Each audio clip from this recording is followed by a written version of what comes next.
వక్రతుండ మహాకాయ కోటి సూర్య సమప్రభా నిర్విఘ్నం కురు మే దేవ సర్వకార్యేషు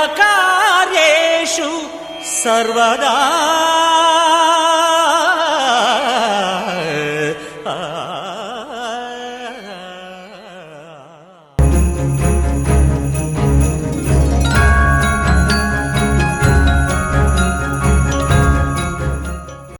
hello friends, welcome to our channel. వేగంగా పరిగెత్తే ఈ కాలంలో మంచి విషయాలు, మంచి మాటలు వినటం, మాట్లాడటం, పాటించటం చాలా అరుదుగా జరుగుతున్న విషయం.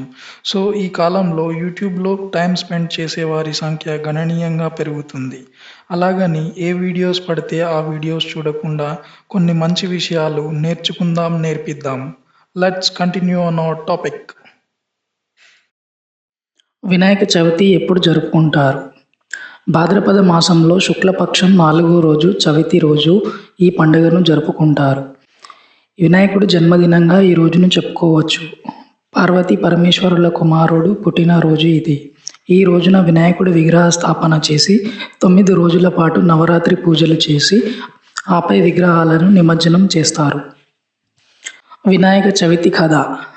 పూర్వం గజాసురుడు అనే రాక్షసుడు శివుని కోసం ఘోర తపస్సు చేసి ఆయన ఎల్లప్పుడూ తన కడుపులోనే ఉండిపోవాలన్న కోరికను కోరి కడుపులోనే మహాశివుడిని దాచుకుంటాడు. కొన్ని రోజులకు ఈ విషయాన్ని తెలుసుకున్న పార్వతీదేవి శ్రీ మహావిష్ణువు సహాయం కోరగా ఆయన బ్రహ్మ సహాయంతో నందిని తీసుకొని గంగిరెద్దులను ఆడించే వారిగా వెళ్ళి గంగిరెద్దును గజాసురుడి ముందు ఆడిస్తారు. దానికి తన్మయత్వం పొందిన గజాసురుడు ఏం కావాలో కోరుకోమని చెబుతాడు. దీంతో విష్ణుమూర్తి శివుడిని తిరిగి ఇచ్చేయమని కోరగా తన దగ్గరికి వచ్చింది సాక్షాత్తు శ్రీ మహావిష్ణువేనని అర్థం చేసుకున్న గజాసురుడు నందీశ్వరుడిని తన పొట్ట చీల్చమని శివుడిని బయటకు వచ్చేలా చేశాడు. ఆ తర్వాత తన తలను లోకమంతా ఆరాధించబడేలా చేయమని తన చర్మాన్ని శివుడి వస్త్రంగా ధరించమని కోరుకొని మరణించాడు. శివుడి రాక గురించి విన్న పార్వతీదేవి చాలా సంతోషించి భర్త రాక సందర్భంగా అందంగా సిద్ధమయ్యేందుకు నలుగు పెట్టుకుంటూ ఆ నలుగు పిండితో ఓ బాలుడి రూపాన్ని తయారు చేసి దానికి ప్రాణం పోసి ద్వారం వద్ద నిలబెట్టి ఎవరినీ రానివద్దని చెప్పి స్నానానికి వెళ్ళింది. ఆ బాలుడు సాక్షాత్తు పరమేశ్వరుడినే ఎదుర్కోగా ఆయన కోపంతో బిడ్డ శిరస్సును ఖండించి లోపలికి వెళ్ళాడు. అప్పటికే స్నానం ముగించుకొని అలంకరించుకున్న పార్వతీదేవి భర్తను చూసి సంతోషించి ఆయనతో మాట్లాడింది. కాసేపు బయట ఉన్న బాలుడి ప్రస్తావన రాగా శివుడు అతడు తమ బిడ్డ అని పార్వతీదేవి చెబుతుంది. శివుడి బాధతో గజాసురుడి తలను ఆ పిల్లవాడికి అతికించి అతడిని బతికించాడు. గజముఖం ఉండటం వల్ల వినాయకుడు గజాననుడిగా పేరు పొందాడు. అతడి వాహనం ఆనింద్యుడు అనే ఎలుక. కొన్ని రోజుల తర్వాత దేవతలంతా పరమేశ్వరుడి వద్దకు వెళ్ళి తమకు విఘ్నం రాకుండా ఉండేందుకు కొలవడానికి ఓ దేవుడిని ప్రసాదించమని కోరగా ఆ పదవికి గజాననుడు, కుమారస్వామి ఇద్దరూ పోటీ పడ్డారు. ముల్లోకాల్లోని పుణ్య నదులన్నింటిలో స్నానం చేసి తిరిగి మొదట వచ్చిన వారే ఈ పదవికి అర్హులు అని చెప్పగా వెంటనే కుమారస్వామి నెమలి వాహనం ఎక్కి వెళ్ళిపోయాడు.